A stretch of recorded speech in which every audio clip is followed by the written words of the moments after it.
اللہ الرحمن الرحیم۔ دعاؤں کی قبولیت کے سنہرے واقعات، سبق نمبر 40۔ سیدنا عثمان رضی اللہ عنہ کے دشمن کا انجام۔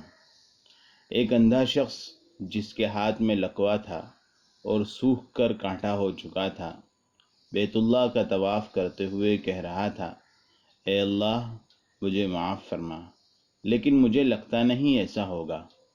لوگوں کو اس کی اس بات سے تعجب ہوا اور کہا، اللہ سے ڈرو، کیا اٹھ پٹانگ کہے جا رہے ہو؟ اس شخص نے کہا، اگر آپ میری پوری بات سنیں گے تو آپ بھی کہیں گے کہ میں ٹھیک ہی کہہ رہا ہوں۔ پھر اس نے بتایا، میں ان لوگوں میں شامل تھا جنہوں نے سیدنا عثمان رضی اللہ عنہ کو شہید کرنے میں زبردست کردار ادا کیا۔ ہم ان کے کمرے میں داخل ہوئے تو ان کی اہلیہ بھی وہاں تھی۔ اس گمبھیر صورتحال میں بھی انہوں نے پردے کا خاص اہتمام کر رکھا تھا اور انہوں نے اپنے چہرے کو بھی ڈھانپا ہوا تھا۔ میں نے انہیں تحکمانہ لہجے میں کہا، اپنے چہرے سے کپڑا ہٹاؤ۔ وہ کہنے لگی، کیوں؟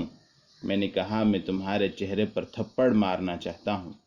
وہ کہنے لگی، تمہیں پتہ نہیں رسول اللہ صلی اللہ علیہ وسلم نے سیدنا عثمان کے بارے میں کیا فرمایا ہے؟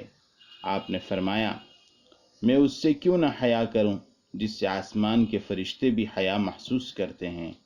میرے دیگر ساتھی تو یہ جملہ سن کر شرمندہ ہو گئے اور پیچھے ہٹ گئے، لیکن میں اپنی بات پر اڑا رہا۔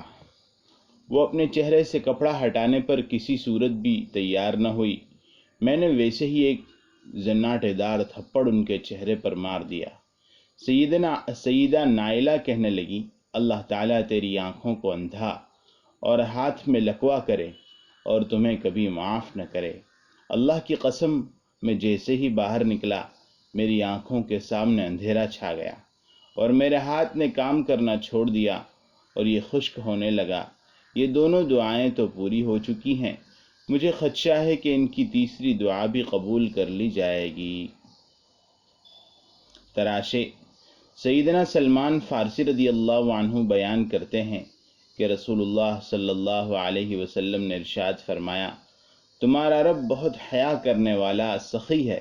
جب بندہ اس کے حضور ہاتھ اٹھاتا ہے تو انہیں خالی لوٹاتے ہوئے اسے شرم آتی ہے۔ اے اللہ میرے بیٹے کو قرآن کا عالم بنا دے۔ ایک خاندان انتہائی تنگدستی کی زندگی گزار رہا تھا۔ وہ شخص غربت کی وجہ سے اپنے بچوں کو تعلیم بھی نہ دلا سکا۔ اس شخص کے بیٹے نے سوچا، مجھے گھریلو مشکلات کو کم کرنے کے لیے اپنے باپ کا ہاتھ بٹانا چاہیے۔ وہ مزدوری کی تلاش میں نکل کھڑا ہوا۔ ایک جگہ اسے مزدوری مل گئی۔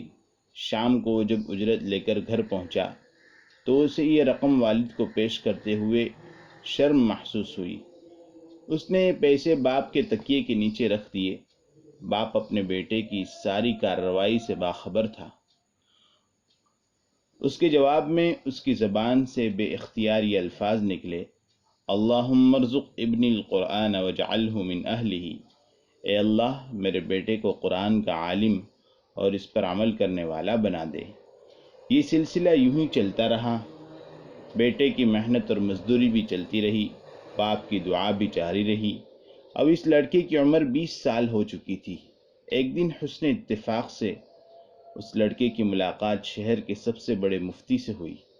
مفتی صاحب کو اس کے چہرے سے اس کی ذہانت اور فطانت کا اندازہ ہو گیا۔ انہوں نے پوچھا، کیا کرتے ہو؟ لڑکے نے بتایا، جی محنت مزدوری کرتا ہوں۔ انہوں نے مزید پوچھا، کیا ہفتے میں ایک دن پڑھائی کے لیے نکال سکتے ہو؟ لڑکے نے فوراً ہاں کر دی اور ہی دل میں سوچا، شاید میرے والد کی دعا کے پورے ہونے کا وقت آ گیا ہے۔ لڑکے نے ہفتے میں ایک دن جانا شروع کر دیا۔ یہ سلسلہ کافی عرصے تک چلتا رہا۔ لڑکے کا علمی ذوق بھی بڑھتا گیا اور مفتی صاحب کی سرپرستی میں بھی اضافہ ہوتا گیا۔ پھر یہ دورانیہ بھی بڑھنے لگا۔ ایک وقت ایسا بھی آیا کہ وہ لڑکا تفسیر قرآن میں PhD کی ڈگری لے رہا تھا۔ جب وہ اپنے مقالے کے بارے میں مناقشے کے لیے اساتذہ کے سامنے پیش ہوا، وہ انتہائی جذباتی کیفیت میں تھا اور اس کی آنکھوں سے آنسو بے اختیار بہہ رہے تھے۔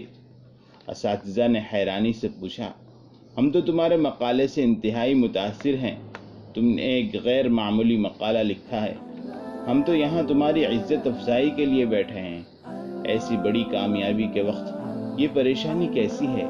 اس نے جواب میں ساری رودات سنا دی اور بتایا کہ اپنے والد کی دعاؤں کی قبولیت کے شکریہ کے احساس سے میری آنکھیں چھلک پڑی ہیں۔